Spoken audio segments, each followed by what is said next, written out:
Tá ok. Ok? Boa noite a você que pode nos ouvir. Nós estamos, então, louvando ao Senhor por meio desse culto. Aqui é um culto, nós estamos apenas transmitindo para vocês, então não é uma live, é um culto que nós estamos fazendo, nós estamos aqui prestando ao Senhor e você tem recebido as imagens para cultuar conosco e para louvar ao Senhor conosco. Então nós pedimos que você compartilhe o nosso link, chame os seus familiares para assistirem e acompanhar o nosso culto. Nós temos trabalhado aqui para que possamos chegar na sua casa com a palavra do Senhor. Vamos orar, vamos baixar nossas cabeças e vamos conversar com o Senhor.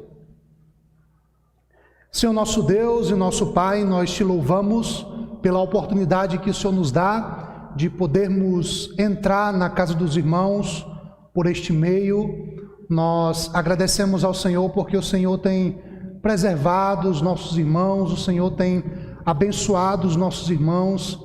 Agradecemos pelas tuas bênçãos e pelo teu cuidado. Pedimos que o Senhor traga sobre nós a sabedoria provinda da tua palavra e que nesse momento nós aquietemos os nossos corações para ouvirmos o que o Senhor tem para nos falar. Que a tua palavra encontre abrigo em nosso coração, que sejamos edificados e que sejamos modificados por meio da tua palavra, que é viva e eficaz. E nós pedimos que o Senhor nos abençoe e seja conosco a cada dia. Nós pedimos no nome de Jesus Cristo. Amém. Então pedimos aí a você que nos acompanha, deixe o seu like na nossa transmissão, né? Essa não é uma vaidade da nossa parte, é porque o YouTube pode indicar o nosso canal para outras pessoas que procuram conteúdos semelhantes ao nosso. Então compartilhe aí e também deixe o seu like na nossa transmissão, tá bom? Quando o Senhor Jesus Cristo esteve aqui na terra, Ele contou com a curiosidade de muitas pessoas. Os evangelhos deixam claro que a fama de Jesus chegou até mesmo ao palácio do rei Herodes, assim como também os cegos ouviam falar do seu nome à beira do caminho, mendigos ouviam falar a respeito de Jesus. Muitas pessoas se aproximaram de Jesus na esperança de serem curadas, na esperança de encontrar em Cristo um alívio e uma cura das suas enfermidades. Outras pessoas acreditavam que se pelo menos tocassem em Jesus, seriam curadas, como o próprio Evangelho de Marcos, no capítulo 5, nos conta daquela mulher que foi curada do seu fluxo sanguíneo. Outros se dispuseram a seguir a Jesus apenas para questioná-lo. É recorrente nos evangelhos pessoas que chegavam até Jesus apenas para tentar colocá-lo em saia justa ou para fazer uma pergunta capciosa, como faziam muitas vezes os fariseus, os sacerdotes e os escribas. Eram muitos os que se multiplicavam ao redor de Jesus por diversos motivos. O texto que eu quero meditar com você nessa noite, ele se encontra em Lucas capítulo 10, nos versos do 25 até o verso 37. E esta é uma das ocasiões em que certo homem chega a Jesus para fazer uma pergunta para Jesus e tentar, de alguma forma, colocá-lo em uma saia justa. Peço a você que abra sua Bíblia em Lucas, no Evangelho segundo São Lucas escreveu, lá no capítulo 10, nos versos do 25 até o verso 27. E o tema que eu quero aprender com você nessa noite é o tema transpondo barreiras. Barreiras que transpomos quando usamos de misericórdia. Essa é uma história a respeito da misericórdia. Acompanhe comigo Lucas capítulo 10, versos do 25 até o verso 27, que diz assim a palavra do Senhor.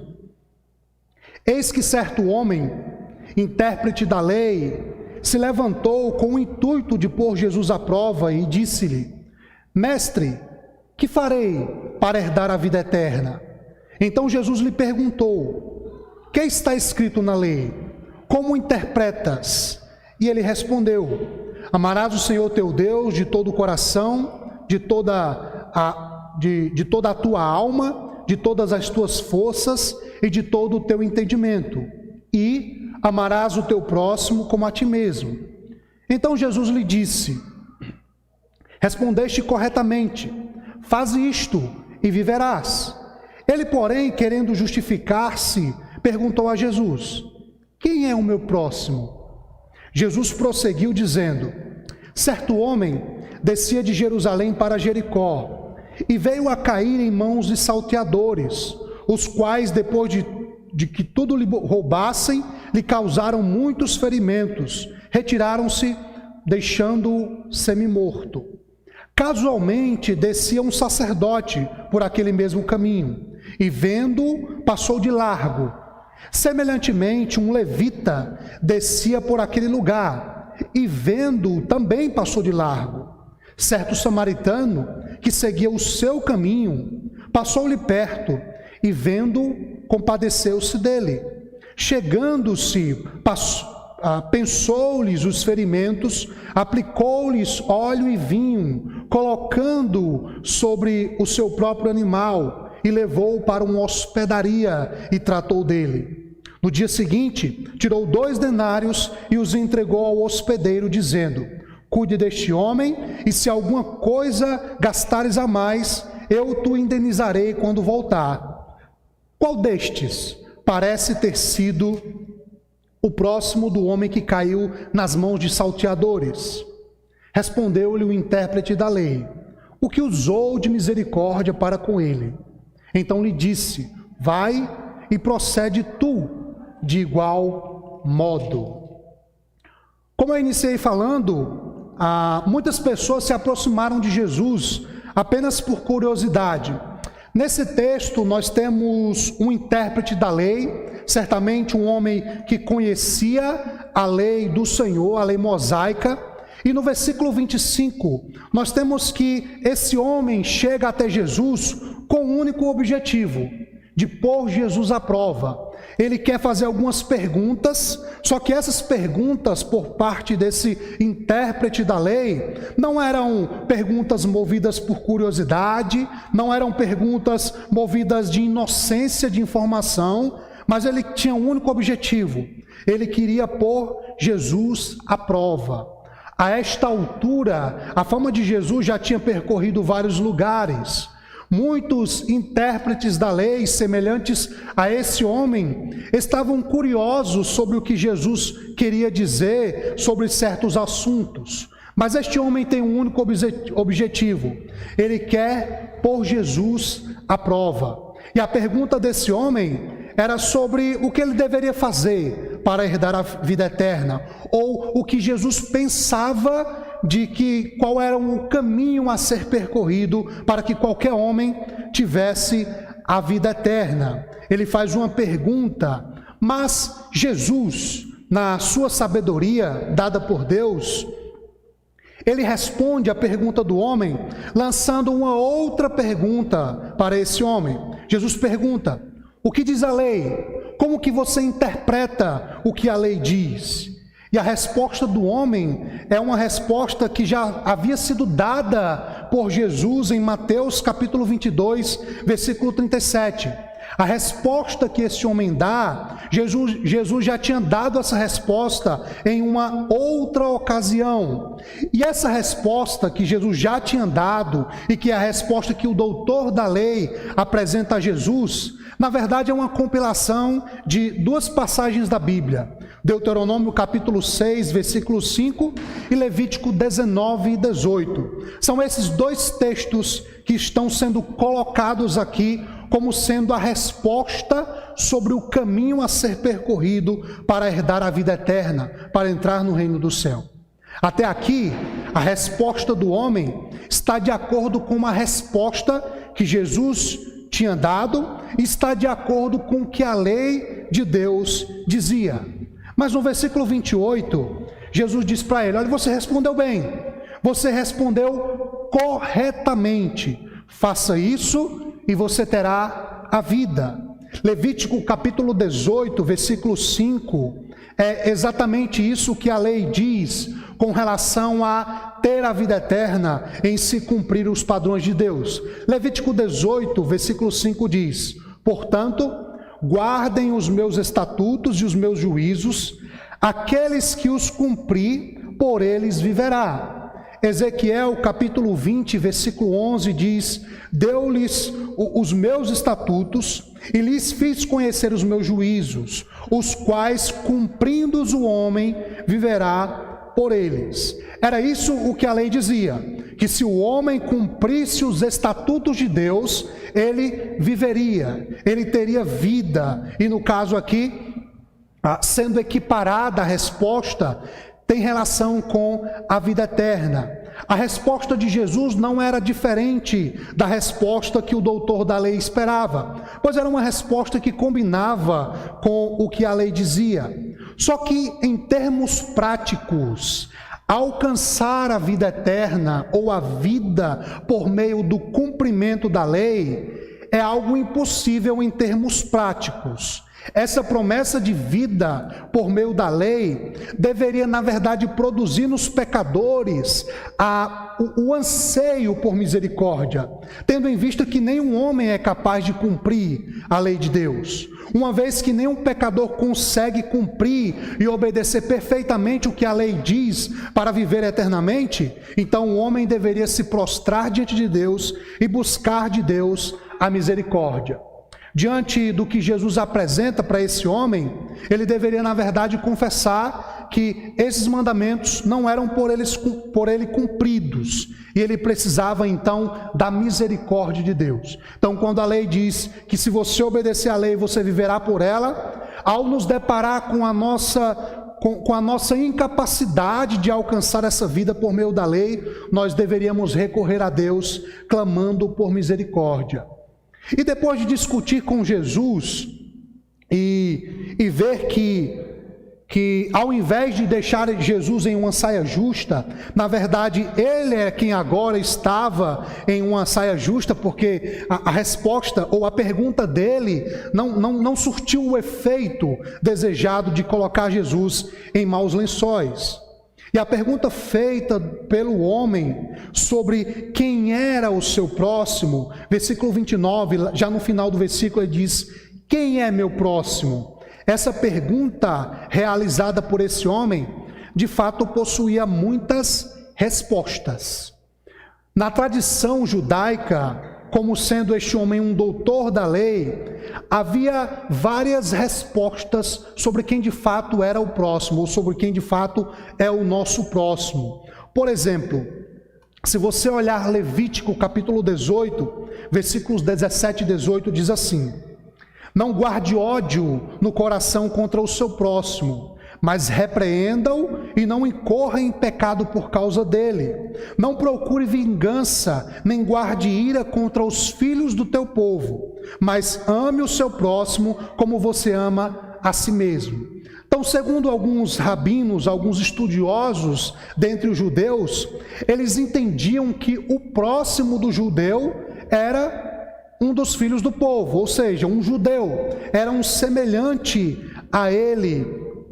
Alguns rabinos, inclusive, nem consideravam judeu aquele que era prosélito, aquele que havia se tornado um judeu, que havia abraçado a fé judaica. Muitos rabinos entendiam que nem mesmo esses prosélitos eram de fato o próximo, porque eles não eram os filhos do povo, não faziam parte entre os filhos do povo. Havia inclusive um ditado entre os rabinos que dizia o seguinte: os heréticos, os delatores e os renegados devem ser empurrados para dentro de um fosso e não devem ser retirados. Era isso que dizia os rabinos. Uma parte do chamado Midrash, Midrash era um comentário da lei. Em um dos Midrashes de Ruth, capítulo 4, dizia o seguinte: dos gentios com quem não temos guerra, bem como os que são guardadores de ovelhas entre os israelitas e outros semelhantes, não devemos planejar a morte, não somos obrigados a livrá-los. Por exemplo, se algum deles cair no mar, você não precisa tirá-lo, pois está escrito: não te levantarás contra o sangue do teu próximo, mas tal pessoa não é o teu próximo. É o que dizia o Midrash, é o que dizia a interpretação da lei. E mesmo que houvesse várias interpretações sobre quem era o próximo, uma coisa era certa: para o judeu, o próximo era o seu semelhante. E conforme Levítico 18:18, o próximo era o filho do teu povo. E para dar uma resposta, Jesus propõe uma parábola. E essa parábola é especialmente sobre misericórdia. E eu quero então pegar essa parábola com você e falar sobre duas barreiras que nós transpomos quando nós usamos de misericórdia. Jesus, diante do questionamento do homem sobre quem é o próximo, Jesus resolve contar uma parábola. Uma parábola era uma história ilustrativa. Não era uma mentira, não era algo impossível de acontecer, mas era uma ilustração. Jesus tomava um episódio da realidade humana e então exemplificava o que ele queria ensinar. Se você é um bom observador, deve ter percebido que boa parte das parábolas são comparações do reino de Deus. Por diversas parábolas, ou em diversas parábolas, elas começam assim: o reino de Deus é semelhante a... E aí Jesus propõe uma parábola contando sobre o que o reino de Deus pode ser comparado. Eu quero então, observando aqui essa parábola que nós costumeiramente chamamos de parábola do bom samaritano, até parece que os demais samaritanos não eram bons. Então, essa história contada por Jesus, essa parábola contada por Jesus, ela nos ensina sobre duas barreiras que nós transpomos quando nós usamos de misericórdia. A primeira dessas barreiras que nós transpomos quando usamos de misericórdia é a barreira da religiosidade infrutífera. A primeira barreira que nós transpomos quando usamos de misericórdia para com o nosso próximo é a barreira da religiosidade infrutífera. As parábolas contadas por Jesus eram ilustrações, e essa em especial é uma ilustração cujo objetivo de Jesus é causar um espanto nos seus ouvintes. De fato, Jesus quer espantar os seus ouvintes. Observe que a parábola ela possui 4 cenas. Na primeira cena, um homem é assaltado. Na segunda cena, um sacerdote passa por aquele homem. Na terceira cena, um levita passa por aquele homem. E na quarta cena, nós temos um samaritano que usa de misericórdia para com aquele homem moribundo. E as 4 cenas levam o ouvinte, ou elas têm como ápice do momento em que o samaritano socorre aquele homem. Esse é o ápice da história contada por Jesus aqui. Jesus começa falando, colocando como personagem certo homem. No caso aqui, nós não sabemos a identidade desse homem que é tomado de assalto, desse homem que é agredido, mas certamente aquele caminho por onde se passava era um caminho muito percorrido, especialmente pelos judeus. Jesus não conta a identidade desse homem, mas certamente era um judeu que estava percorrendo o seu caminho. E por que Jesus não identifica esse homem que foi tomado de assalto como sendo um judeu? Porque Jesus quer causar um espanto sobre quem vai socorrer esse homem.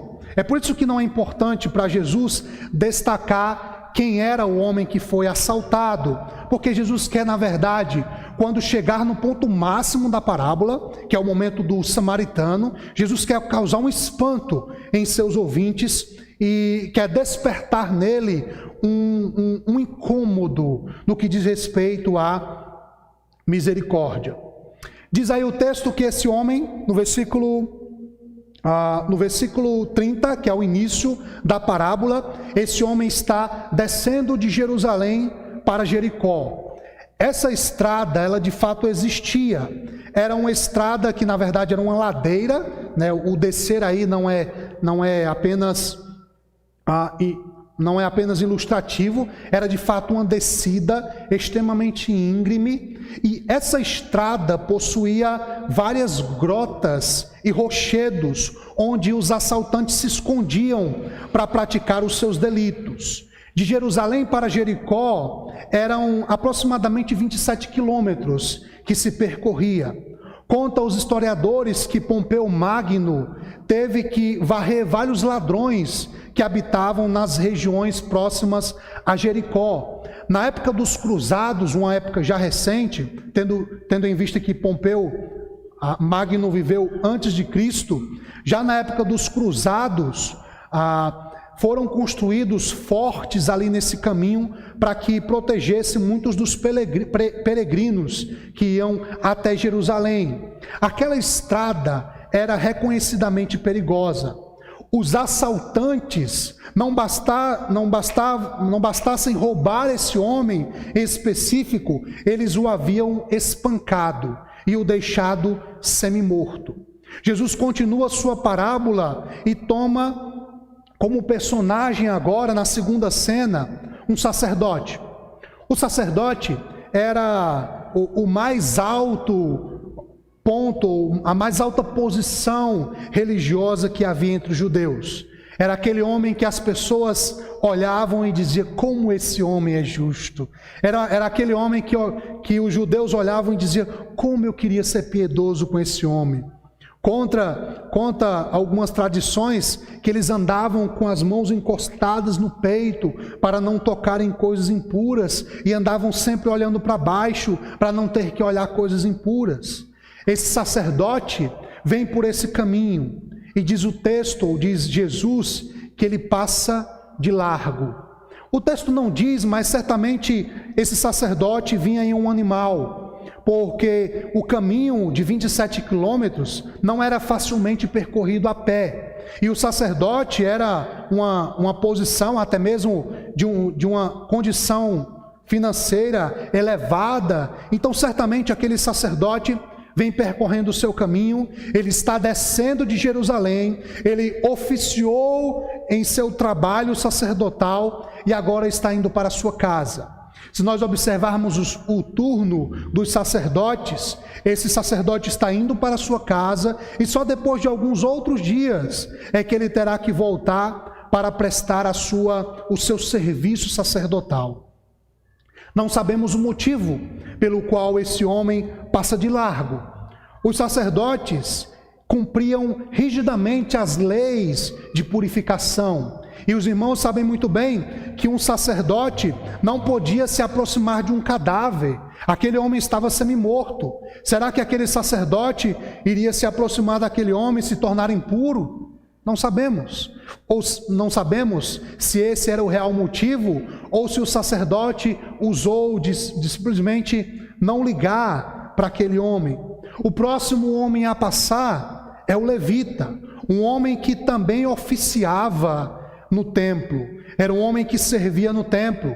Os cantores, os músicos do templo eram os levitas. E esse levita, de igual modo, passa de largo. Ambos acabaram de adorar o Senhor. Ambos acabaram de ouvir, talvez, que se devesse amar o próximo. Mas ambos passam por aquele homem e mantêm uma certa distância. Aquele homem, afinal, está ali escorraçado, não tem como identificá-lo, talvez esteja até nu, todo machucado, pois os ladrões haviam levado tudo que ele tinha. Não só o sacerdote, mas também o levita. 2 homens religiosos, vindos do momento de adoração, estão se recusando a socorrer alguém. Por isso que eu estou falando, nesse primeiro ponto, sobre a religiosidade infrutífera. Como que nós podemos nos livrar desse tipo de religiosidade que esses homens apresentam aqui? Homens que estavam há pouco servindo a Deus, que estavam há pouco ouvindo sobre o amar a Deus e o servir ao seu semelhante. Mas aqui eles estão passando de largo. Não estão nem ligando para a condição daquele homem jogado no chão, talvez agonizando, talvez nem se movimentando, sendo dado como morto. Uma das distinções claras que nós devemos fazer, irmãos, é no que diz respeito ao nosso cristianismo. Primeiro, nós temos que entender que Cristianismo não é uma religião. A expressão religião vem do latim religare, que quer dizer ligar o que está separado. Ser cristão não é fazer parte de uma religião. Se você observar todas as religiões são, na verdade, descrições da saga humana em tentar agradar os deuses ou as suas divindades. É isso que é uma religião. É a tentativa do homem em se religar ao seu Deus. Mas quando nós vamos para as Escrituras, nós percebemos que nós somos incapazes de buscar a Deus. Romanos capítulo 3, versículos 10 e 11, Paulo diz, como está escrito, não há justo nenhum sequer, não há quem entenda, não há quem busque a Deus. Nós não buscamos Deus, nós temos a incapacidade de buscar a Deus. E quando nós olhamos a história da salvação, desde Gênesis, é sempre Deus quem vem ao nosso encontro, é sempre Deus quem vem em nosso favor. Nunca somos nós que vamos atrás do Senhor, é sempre Deus quem vem em nosso favor, é sempre Deus que vem nos buscar. E desde Gênesis, somos nós que viramos as costas para Deus. Desde Gênesis, somos nós que nos afastamos e nos escondemos de Deus. Quando Deus, lá no jardim, em Gênesis 3 e 9, pergunta para o homem onde ele estava, não é que Deus não soubesse onde o homem estava. Na verdade, Deus quer que o homem confesse o seu erro cometido agora há pouco. Deus quer que o homem manifeste a sua desobediência e caia aos pés de Deus pedindo misericórdia, pedindo clemência. Deus não pergunta onde o homem estava porque Deus não estava vendo, porque Deus não estava percebendo onde o homem estava. Se avançarmos um pouco na história da salvação, quando nós chegamos na história da família de Noé, não foi Noé quem buscou ao Senhor, foi Deus quem salvou a sua família, foi Deus quem propôs uma arca para que o homem fosse salvo. Avançando um pouco, quando nós chegamos na história de Abraão, por exemplo, é Deus quem graciosamente escolhe Abraão e diz que dele faria uma grande nação. E nós poderíamos passar a noite inteira aqui contando que a história da salvação é Deus buscando o homem e não o homem buscando Deus, não o homem buscando se religar a Deus. Portanto, o cristianismo não é uma religião, pois nós nunca iremos buscar essa tal religação com Deus. Sempre seremos arredios a Deus, a menos que Deus estenda a sua mão e graciosamente nos chame. Nós somos incapazes de buscá-lo, nós somos incapazes de ir ao encontro do Senhor. Quem não conhece o cristianismo pode muito bem chamar o cristianismo de religião, mas nós cristãos entendemos pela Escritura que nós não fazemos parte de uma religião, nós fomos salvos, nós fomos trazidos para o Senhor e não fomos convidados a participar de uma religião, a participar de um grupo religioso, nada disso. Nós fomos salvos, nós fomos buscados pelo Senhor. E quais seriam alguns exemplos de religiosidade infrutífera?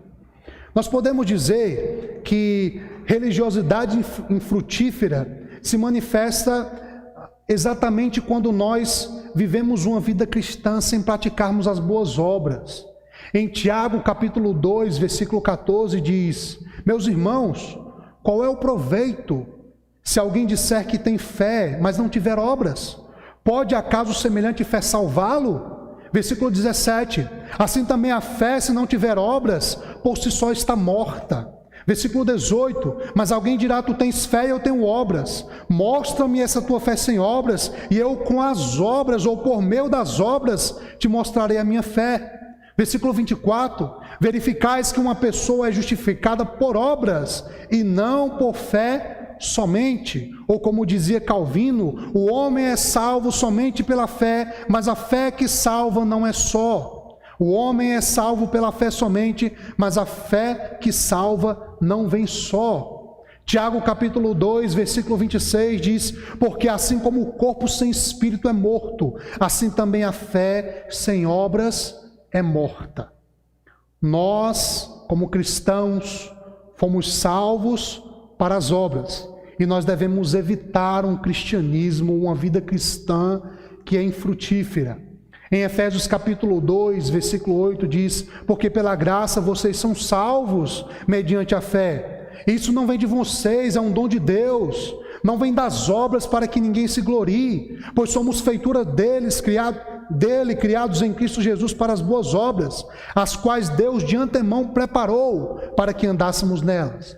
Deus nos preparou para que andássemos em boas obras. Deus nos preparou para que fôssemos diferentes do sacerdote e do levita, para que prestemos serviços ao nosso semelhante, aqueles que precisam, sem perguntar a identidade, sem saber quem é a pessoa que está precisando, mas Deus nos preparou para isso. Um segundo exemplo aqui de uma vida cristã infrutífera é uma vida cristã legalista. O cristianismo, ou o cristão legalista, é o pior crente que existe. O legalista é aquele que se acha muito mais santo do que os outros. O legalista é aquele que é mais puro do que os irmãos. O cristão legalista é aquele que é cheio de si, é aquele que se vê como a medida de todas as coisas. Só um exemplo que eu posso dar aqui é aquela pessoa que não gosta de futebol. O irmão não gosta de futebol e aí ele acha que todo crente só é crente se não gostar de futebol. Só é crente quem for igual a ele, porque ele é um legalista, porque ele acha que quem gosta de futebol é mundano e é idólatra. Então ele diz: todo cristão tem que ser igual eu sou. Se nós pudéssemos aqui parafrasear o que o publicano disse na parábola contada por Jesus em Lucas 18:11, nós poderíamos parafrasear da seguinte forma: o irmão posto em pé ora de si para si mesmo dessa forma: ó Deus, graças te dou porque não sou como os demais irmãos da igreja de Diadema, torcedores de futebol, que assistem Netflix, e nem ainda como esse pastor flamenguista. Poderíamos parafrasear dessa forma: o cristianismo legalista é o cristianismo que é nocivo. E sabe por que ele é nocivo? Porque ele não se vê como legalista. O legalismo dele é uma forma dele pensar que ele é o melhor dos cristãos, e que se os cristãos não forem conforme ele, ninguém mais é cristão nessa vida. Ele acha que só ele vai para o céu e ninguém mais vai. O legalista, ele se põe como o último bastião da verdade. Ele se acha o melhor de todos. E meus irmãos, se nós despirmos a nossa alma e colocarmos diante do espelho da palavra de Deus, nós nunca falaríamos da vida de ninguém. Se nós nos puséssemos de fato diante da palavra do Senhor, nós não teríamos coragem de abrir a boca para falar de ninguém. Porque quando você de fato sonda a sua alma, quando de fato você se encara diante do espelho da palavra do Senhor, nós só vemos vergonha, nós só enxergamos opróbrio, e cabe a nós o opróbrio. Se o irmão não gosta de futebol, ele vai responder diante de Deus.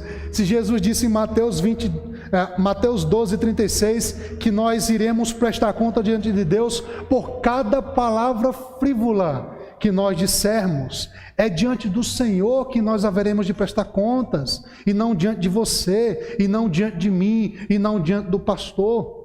1 Coríntios 4:5 diz: portanto nada julgueis antes do tempo, até que venha o Senhor, o qual não somente trará à plena luz as coisas ocultas das trevas, mas também manifestará os desígnios dos corações, e então cada um receberá o seu louvor da parte de Deus. É da parte de Deus. Segundo aos Coríntios 5:10 diz: porque importa que todos nós compareçamos perante o tribunal de Cristo, para que cada um receba segundo o bem ou o mal que tiver feito por meio do seu corpo. É diante de Deus que nós haveremos de prestar contas. Cristianismo infrutífero é aquele cristianismo que não possui boas obras, e é aquele cristianismo também que é legalista, que se acha o melhor de todos, que se acha a regra de medir a vida alheia. Mas há uma segunda barreira que nós transpomos quando nós usamos de misericórdia. Vimos em primeiro lugar, a primeira barreira que nós transpomos é a barreira da religiosidade infrutífera, e agora eu quero discorrer com você sobre a barreira do preconceito velado. Então, a segunda barreira que nós transpomos quando nós usamos de misericórdia é a barreira do preconceito velado. Versículo 33 diz assim: certo samaritano que seguia o seu caminho, passou-lhe perto e, vendo-o, compadeceu-se dele. Deixando agora Jesus de falar dos homens religiosos que de fato deveriam socorrer aquele homem moribundo, Jesus então chega no ápice da sua história, ou no ápice da sua pregação.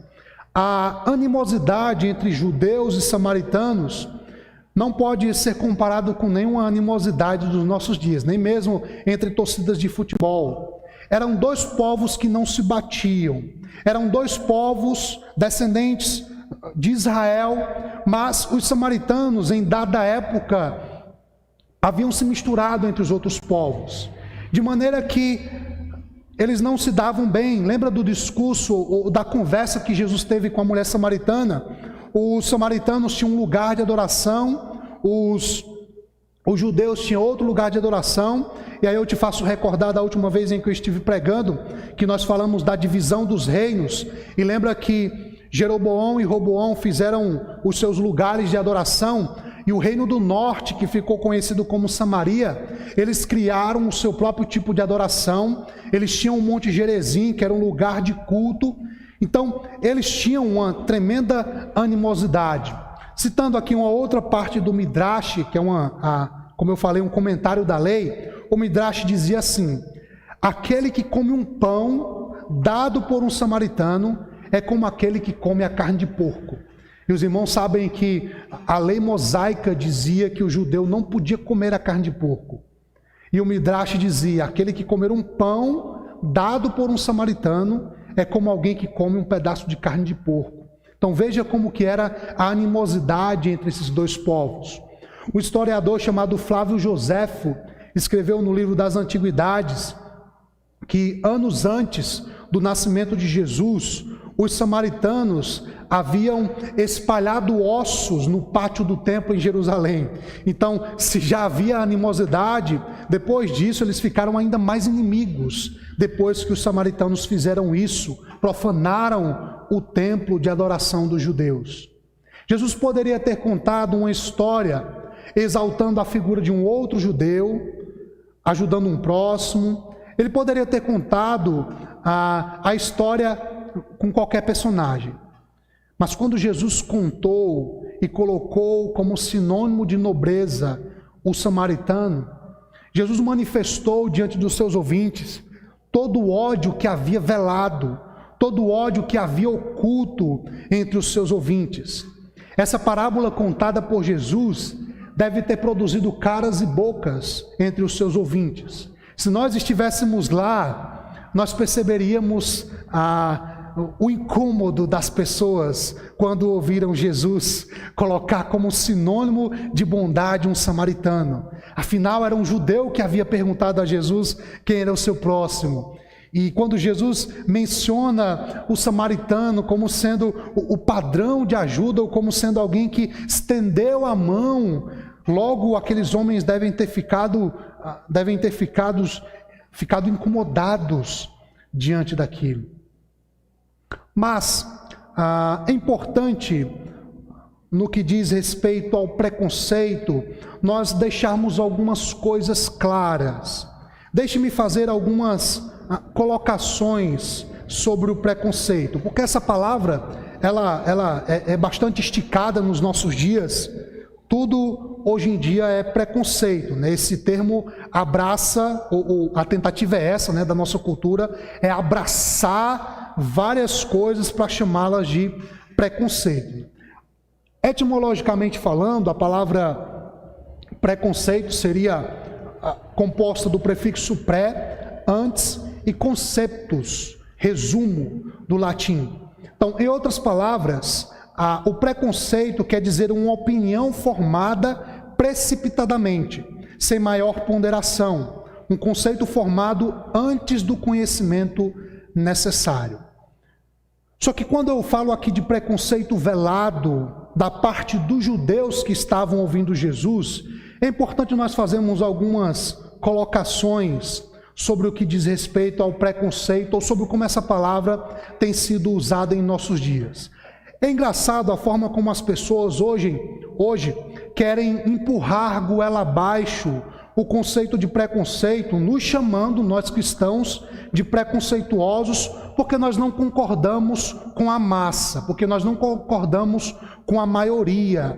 E no que diz respeito a certas práticas que nós nos opomos, logo nós somos rotulados de preconceituosos. É comum, especialmente nos meios de comunicação e na TV, as pessoas deixarem a palavra preconceito como sendo todo tipo de não concordância. Então, se você não concorda com certa prática ou com certo comportamento, logo você é rotulado de preconceituoso.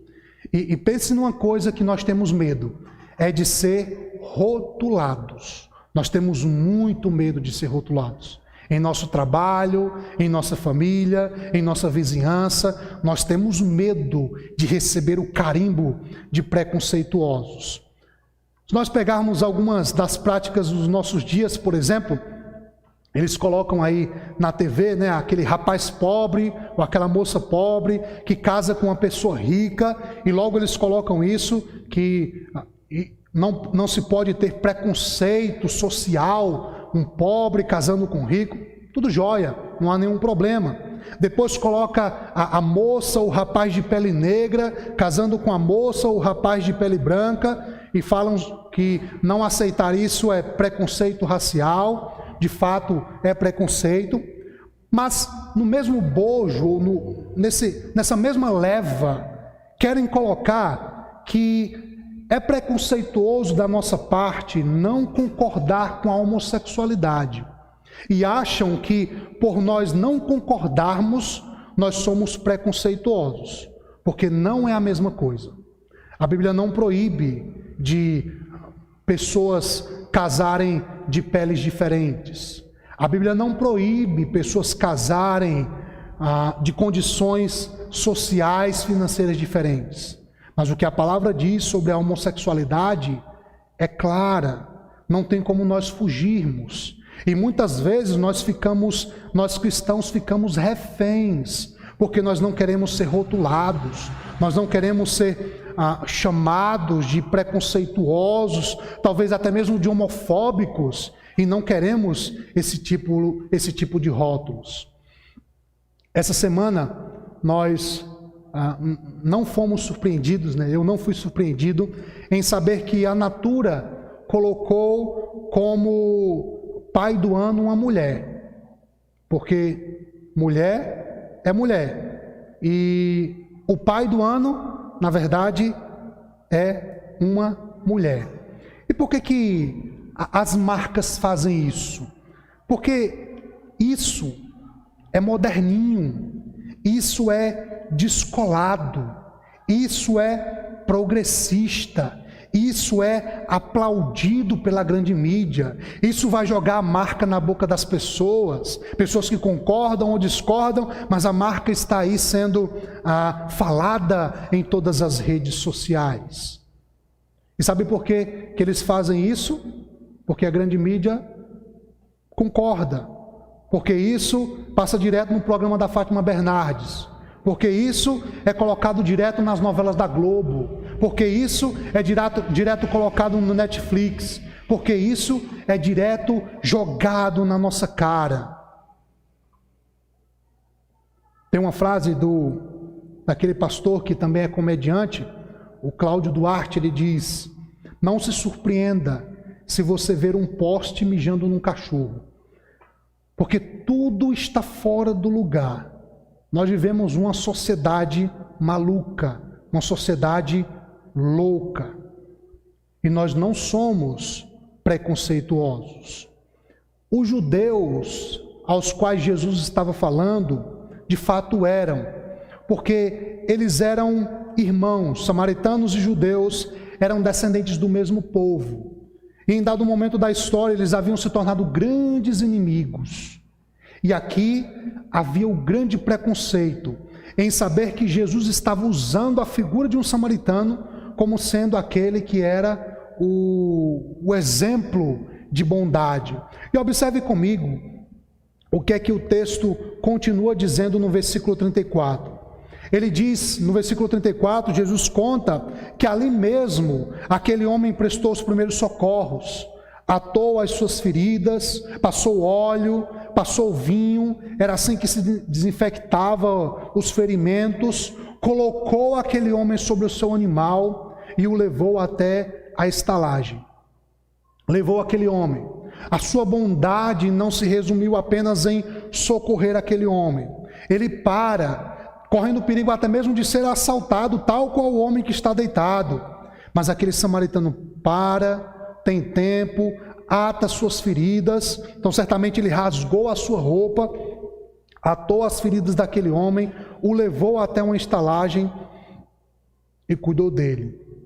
Versículo 35 diz que ele então tira 2 denários e prossegue o seu cuidado para com o homem, ou a sua preocupação para com aquele homem.